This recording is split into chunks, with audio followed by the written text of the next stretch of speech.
it gives me great pleasure to introduce our first day anchor, who is just amazing. Active in the fintech industry with a focus on business development and banking system solutions, Gela now serves as the head of fintech and RedTech partnerships at Rainmaking Innovation, where she designs pilots between startups and banks. She founded Femtech Global to bridge the gender gap in fintech, has been named one of Wired Magazine's 30 inspirational women innovators in 2016, and Innovate Finance's Women in Fintech Power List in both 2016 and 2017. She'll be lending her expertise to guide us through this day, which is all about trust. Ladies and gentlemen, please welcome Gela Boszkiewicz. Good morning, good morning. I am just here to talk about trust, but I am not alone. And our first speaker that is going to share with us the context of the day and why we actually should be thinking about trust, why trust is actually what we need to commercialize, and how do we get there. He's going to set the scene for us. The reason Stephen is here today is because he wrote an article for the New York Times back in January called Beyond the Bubble. This actually started out as a journey to explore how to fix the internet. The internet is really 20 years old, right? It's pretty nascent. But it's gone through its adolescence, and now it's coming into its adulthood. And what we've understood is that the internet is fundamentally broken. There are certain things that do not work. There are base layers that do not work, and there are protocols that are missing from this. And as Stephen was exploring this particular journey, it led him to the blockchain. And it led him to decentralization. So I ask that you join me in welcoming Stephen Johnson, Beyond the Bubble. Thank you.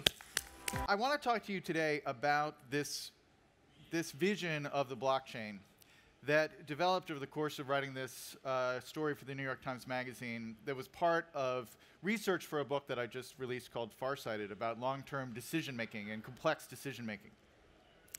And as Gela said, I was wrestling with this question that many of us were wrestling with at the end of 2016 of there seemed to be, for the first time, a number of kind of visible flaws in the architecture of the internet and the way that the internet was working in society that had been lingering for a long time, but that were suddenly out in the open and were becoming increasingly clear.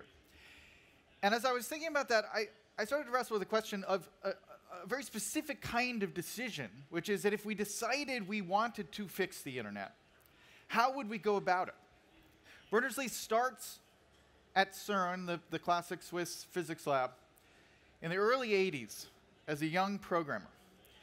And he's immediately, on his first couple of days at the job, overwhelmed by the sheer kind of intellectual firepower of the place, all these extraordinary scientists and physicists doing extraordinary projects. And so he decides, purely as a hobby, as a side project, without this kind of vast vision of its consequences, to build a little application that would help him, in a sense, build a social map of the environment of CERN. He calls this initial program Inquire, and he uses it just for himself. When he meets somebody, he creates a little entry for that person. If that person is collaborating on a project, he creates an entry for the other collaborators. He creates links between the people and the projects they're working on or a paper that they've published. And he builds, in a sense, a little private version of LinkedIn in a way, with a kind of rudimentary hypertext architecture. And he continues to dabble with this idea privately as a side project with really no ambition for it for 3 or 4 years. He goes through a couple of different iterations. He calls a second version, he calls Tangle. The World Wide Web was almost called Tangle, a little bit of trivia. And it's not until the late 80s that Berners-Lee finally decides that he maybe is on to something bigger. And that leads to one of the great moments of office politics, in the history of office politics, where he has to go into his supervisors and have that awkward conversation that I'm sure all of us have had, where he says, hey, by the way, I believe in my spare time I may have invented a global communications medium. Can I focus on this now as my day job rather than the stupid stuff you have me doing? Unfortunately, they actually let him do that, and the rest is history. At some point, right around this point, he goes to a Next developers conference where Steve Jobs is in attendance. And there's like 20 people showcasing Next software that they've developed. The Next platform never really took off, as most of you probably know. And Berners-Lee is at the end of the line showcasing this new thing that he's got called the World Wide Web. And Jobs makes it kind of halfway down the line looking at all these different developers, but doesn't actually make it all the way to Berners-Lee, and the two at this point never meet. And Jobs has no idea that the future of the internet is being developed on his platform. So this model is really emblematic of that initial stage of the internet and its development. And it's what I call Internet 1 as opposed to Internet 2. And in a way, one of the key things I think we have to understand is that we are living in a time where there are, in a sense, two different internets layered over on top of each other. One of which is based on open protocols, like Tim Berners-Lee's World Wide Web, the other of which is based on these proprietary standards, like Facebook, Twitter, and LinkedIn. How did this come about? The answer to that question revolves around the idea of base layer needs. When we have any kind of market, any kind of community, any kind of society, there are certain attributes that are really best served by having some common, non-proprietary standard that everyone agrees upon. There is an incredibly strong incentive for an online network or for a marketplace to come up with a standardized way of describing identity. And because the original creators of TCP/IP, the original creators of the World Wide Web, did not include that standard, market pressures created a natural drive towards a private sector version of that standard to emerge. And that is what led to Internet 2, to identity being something that was largely determined by private companies like Facebook, like Twitter, like LinkedIn. The reason why Facebook became so massive, where you have billions of people using this standard way of identifying themselves online, all controlled by a company where one person has 50% of the voting shares in the company, is because the base layer need for identity had not been satisfied by an open protocol. And so almost all of the problems that we are seeing now emerge out of this missing piece, that we didn't have some of these standards defined in the first generation of the internet. When Berners-Lee was developing that open protocol for the web, nobody cared. Jobs was in the room with him and didn't even manage to make it over to that display. Today, if you had someone working on a new technology that would be an open, a potential protocol that could define identity, they could raise a ton of money from venture capitalists. They could have this option in front of them. I can keep this as an open protocol and not raise any money, or I can raise tens of millions of dollars, hire all these programmers, and help spread this word and potentially make $1 billion myself and be the next Mark Zuckerberg. The fact of the matter is, if you had wanted to create an open identity social network in 2005 or 2006 or 2007, you technically couldn't do it. Because the ability to map all of these connections to build an incredibly elaborate social graph showing everyone's relationship to everyone else and all their shared photos and status updates and locations, all the things that we share on social media, is an incredibly challenging and expensive problem in terms of managing the database of all those connections. This is really what I think is most important in thinking about where the blockchain can take us and why it is so pivotal right now in the evolution of our technology.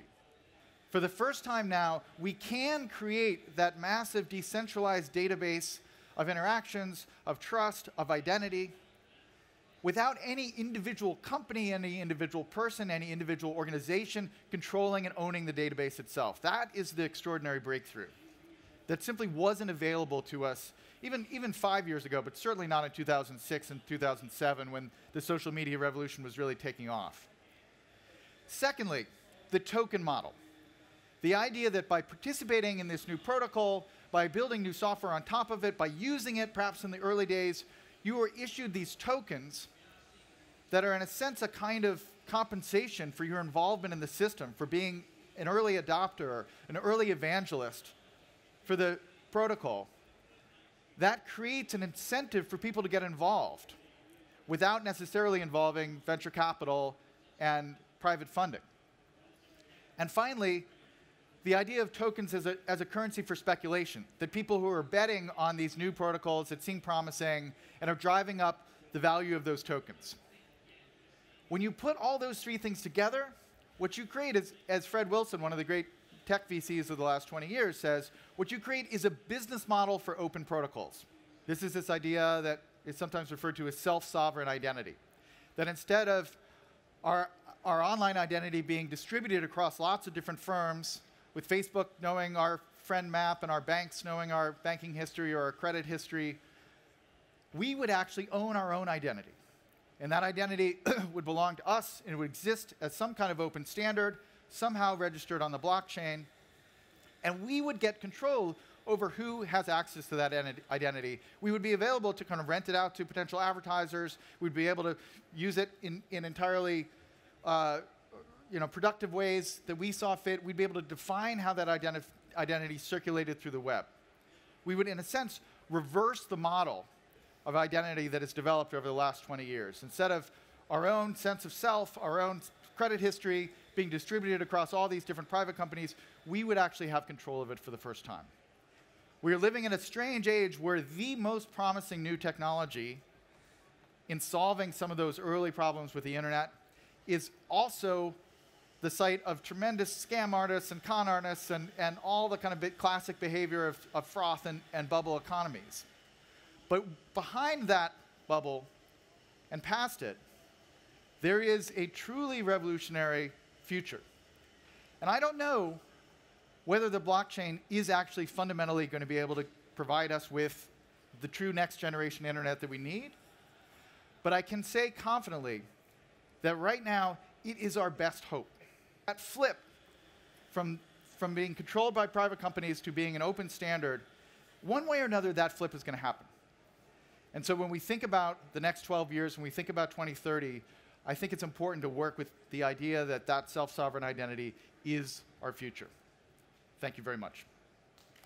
So if we're looking at fundamentally reorchestrating the protocol of sharing and distributing that fundamental personal private data, or that dynamic contextual identity of who we are, if we fundamentally change that, it also opens up an entirely different commercial model and marketplace. What are some of the conversations you've had as you've been exploring this that relate back to that commercialization of identity that fixes what Berners-Lee didn't actually put into the original protocol? You can spend all the time you want fighting for people to control their own data. But until they have a place to put that data, it doesn't really matter, right? Then you're just, until they have a place to actually take that data and actually use it in some meaningful way, you're really just dancing around the problem. I mean, some of those interventions are important and they probably should have existed in the first place, but they're not solving the real problem. And it's not enough, this is really important, it's not enough to just demand that people can download their data and look at it. I mean, yes, technically you can download your data and you can kind of get off Facebook if you want, and hopefully they'll actually eliminate your account. But that's simply opting out of the system. Right. What you want to be able to do is have a place where you own the data and you then are free to use it and to have data portability. I mean, that's the key thing. In this world that we live in now, we don't commercialize that highly valuable, incredibly limited resource. Yeah. And when we start to talk about identity and the control of identity and renting out our time and attention that's attached to our identity, that starts to shift a commercial model, a fundamental commercial model. Talk about commercialization of identity and what that actually could and possibly should look like in the future. We control, on some level, we should control this increasingly scarce resource. Should be increasingly valuable. It is in fact valuable, just not to us, for the most part. Like, the value is being captured by Mark Zuckerberg. Because of that token economy model that we talked about, by, in a sense, devoting your attention to some new emerging idea, you get to participate in the value created by that new emerging standard if it really does take off. It's been said a million times, Jaron Lanier has written about this in a couple of books, that Facebook has this brilliant model where people spend all day long creating content for them for free. Why aren't we somehow compensated for the time that we spend for the content that we create for all these services? And when you create that new model based on tokens rather than on shares, it suddenly becomes possible for users to be capable of capturing some of that value as well. The idea of a new organizational form for creating new products and for distributing value created by those products that is not open source academic sharing of open protocols and is not a private company, the idea that there's something fundamentally new, I think we shouldn't underestimate how powerful that can be. I think there's a tendency sometimes to be like, well, that sounds interesting, but that'll never work. That's exactly what people said about Airbnb. That's exactly what people said about Wikipedia. It's like, well, it's a lovely idea in theory, but people won't actually be able to collaborate in that way. As we even start to think about how we decide to address a life-changing, a future-changing structure for the long term, 500-year sort of effect of the structure, that this is the way we can actually do this that follows what is a process for good decision making, for good architecting. In your latest book, which is Farsighted, you actually talk about decision making and the critical steps. 2 of those critical steps are divergent thinking and then convergent thinking. Yeah. Convergent thinking actually requires a baseline protocol, but the divergent is that marketplace that comes into being. Yep. Talk about the criticality of divergent and convergent and actually creating something that will affect us for hundreds of years to come. The level of hype and commentary and analysis and future projections and speculation, financial speculation, that has embraced this technology that is, in terms of ordinary consumer adoption, it's where the web was in like 1992.